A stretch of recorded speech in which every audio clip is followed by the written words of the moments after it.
I was enjoying my morning coffee when I stumbled upon a forwarded email that had clearly been sent by mistake. It contained a full itinerary for my daughter's wedding, right down to the guest list. My name wasn't on it. Not once. Not as a guest. Not even as an afterthought. I wasn't just uninvited. I had been erased. Turns out, my wife Claire and our daughter Emily had been organizing this wedding for months, whispering behind closed doors, going quiet the moment I entered the room. I had chalked it all up to the usual pre-wedding chaos. That was my error.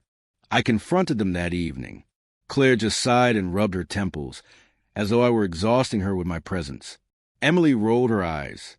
"Dad, it's just a wedding. You're making too big a deal out of it."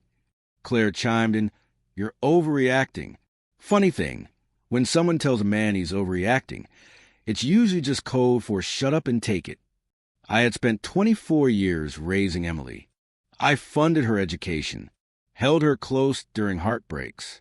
And now, I was tossed aside like a nobody. I didn't shout, didn't throw a fit. Instead, I quietly booked a trip. 3 days before the wedding, I found myself thousands of miles away, watching the sun melt into the ocean on a distant shore. That's when my phone lit up. Call after call. Claire, Emily, even Daniel, her fiancé. They had no idea what I'd done. Claire and I had been married for 26 years. And in that time, I'd learned betrayal doesn't strike like lightning. It creeps in drop by drop, slowly corroding trust. I had missed the clues. Hush phone calls.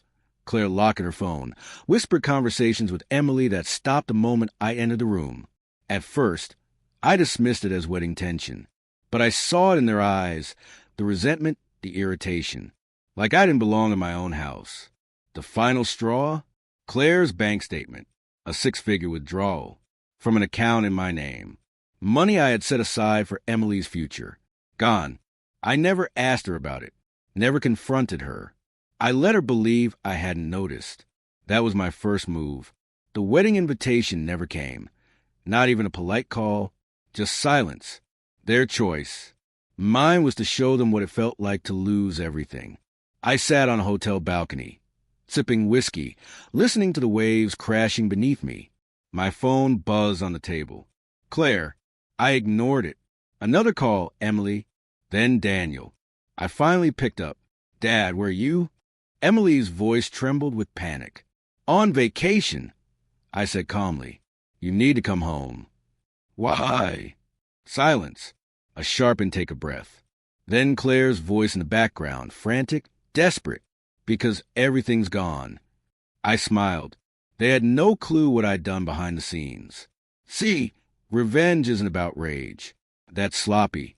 Revenge is patience. Strategy. Precision. I had been planning this for months. Step 1. The finances. Claire thought she was clever, moving money into a separate account. What she didn't know was that I had already moved it back, then slowly liquidated every joint asset without a word. Step 2. The house. What Claire didn't realize was that I had already sold off my shares in the property. The moment she withdrew that money, I triggered a clause in our prenup. One that granted me full ownership of the home in the event of financial misconduct. And step 3. The wedding venue. It wasn't just any venue. It was an exclusive estate that required full upfront payment. Claire had signed a contract under my name. So, 3 days before the big day, I canceled everything. The deposit, well into 6 figures, was non-refundable. Gone. So when Emily called in a panic, it was because she was standing in front of Barron Event Hall, surrounded by puzzled guests. No caterers. No flowers. No wedding. The picture-perfect ceremony they had spent months planning had crumbled, and they had no one to blame but themselves. 2 days later, I returned home, walked right to the front door like I still owned the place.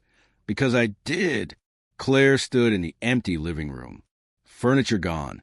Power shut off. Her face was pale, eyes swollen from crying.